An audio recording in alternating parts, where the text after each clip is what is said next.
There's this new book on happiness that is absolutely everywhere. It's topping all the charts and it claims to have the answers we're all looking for. But behind all that success, there's a really fascinating debate, not just about the book's message, but about the very controversial past of its author. So let's dive in and break it all down. Okay, so the book is called Build the Life You Want, and its success is, well, it's staggering. It's a #1 New York Times bestseller, it's co-authored with Oprah Winfrey, so you know it's a huge deal, and it actually grew out of a wildly popular, always oversubscribed happiness class at Harvard, taught by the lead author, Arthur Brooks. So, what's the message that's got everyone so hooked? First up, let's explore the promise of the book itself. To really get why it's so popular, we need to look at the core ideas it presents as the building blocks for a happier life. So the whole foundation of the method is this concept called metacognition. It sounds a little academic, but it's really just thinking about your thinking. The book argues that if you can learn to observe your own emotions from a distance, you can actually gain control over your reactions and stop being bossed around by them. It's kind of like getting the owner's manual for your emotional life.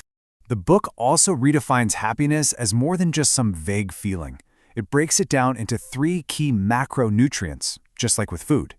You've got enjoyment, which is, the pleasure you get from experiences. Then there's satisfaction, that amazing feeling you get after you've worked hard for something. And finally, purpose, the sense that your life has real meaning. Okay, so how do you get more of those macronutrients? The book lays out these 4 pillars. These are the core areas of your life where you build your happiness: family, friendship, meaningful work, and faith. And by faith, they mean it in a broad sense, like having a transcendent view of life, not necessarily a specific religion.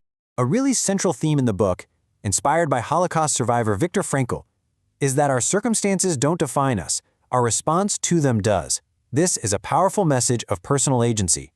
The idea is that you can't always choose your feelings, but you can choose your reaction to them. So, happiness becomes an inside job. But that's only half the story, and to be honest, this is where things get really interesting.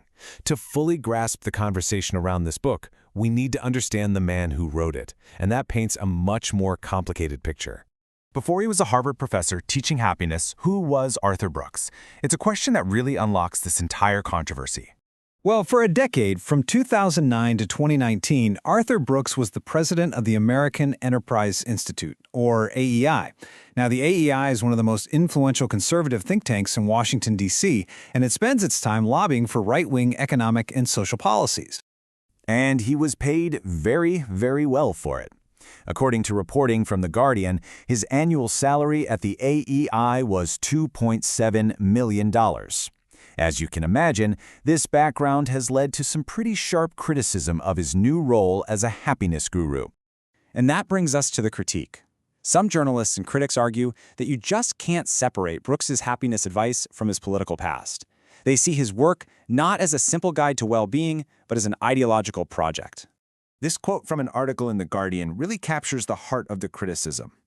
The argument is that Brooks is moving from arsonist to firefighter, that he spent a decade advocating for policies that created the very economic anxiety and unhappiness that his book now claims it can solve.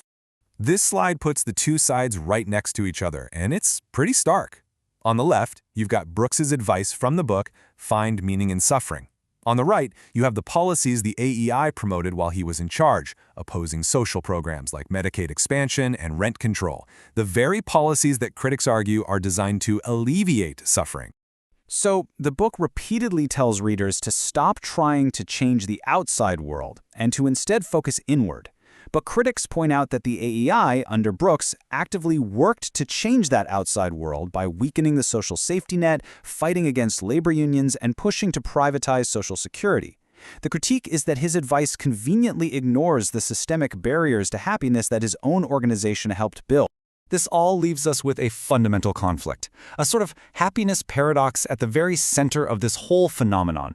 When he's asked about his past, Brooks himself has said that his decade leading the AEI is simply not relevant to his current work on happiness.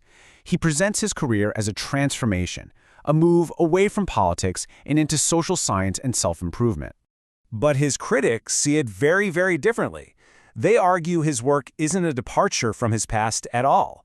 As this quote alleges, they see his books as a continuation of his political project. Ideological manifestos that just use the language of social science to promote a conservative worldview that's focused on individual responsibility over collective well-being. And that brings us to the final question this whole debate raises, a question for all of us, really. Is building a happy life purely an inside job, all about managing our own emotions and attitudes? Or is it a societal project, something that depends on the systems and safety nets we build together? Or is the truth maybe somewhere between?